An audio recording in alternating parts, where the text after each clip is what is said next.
सिल्लोड तालुक्यातील वडाळी येथे कैलास नामदेव जाधव या शेतकऱ्याची बैलजोडी वीज पडून ठार झाली।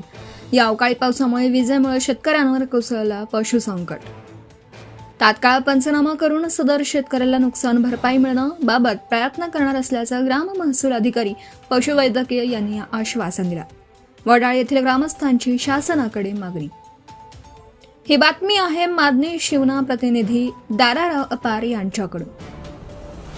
सिल्लोड तालुक्यातील मौजे वडाळी येथे 1 एप्रिल 2026 रोजी दुपारी 4च्या सुमारास कैलास नामदेव जाधव या शेतकऱ्याच्या बैलजोडीवर वीज पडून ते जागी ठार झाल्याची घटना नुकतीच घडली।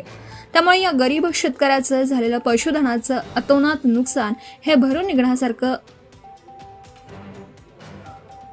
असल्यामुळे तात्काळ पंचनामा करून शासनाने त्यांना नुकसान भरपाई देण्यात यावी अशी मागणी वडाळी येथील ग्रामस्थांनी शासनाकडे केली।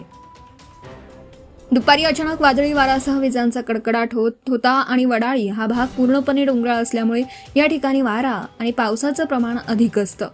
त्यामुळे सोसाट्याचा वारा व वादळी पाऊस त्यातच विजांचा कडकडाट होत होता आणि अचानकच कैलास नामदेव जाधव या गरीब शेतकऱ्याच्या बैलजोडीवर वीज कोसळून जागीच ठार झाले। त्यांचं अतोनात नुकसान झाल्यामुळे वडाळीसह परिसरात हळहळ व्यक्त करण्यात येते।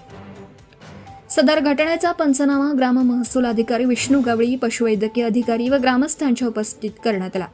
यावेळी ग्राम महसूल अधिकारी व पशुवैद्यकीय अधिकारी यांनी सदर शेतकऱ्याला नुकसान भरपाई देण्याबाबत नक्कीच आम्ही पाठपुरावा करणार आहोत असं आश्वासन सुद्धा सदर शेतकऱ्याला दिलं। Subscribe now and press the bell icon. Never miss an update.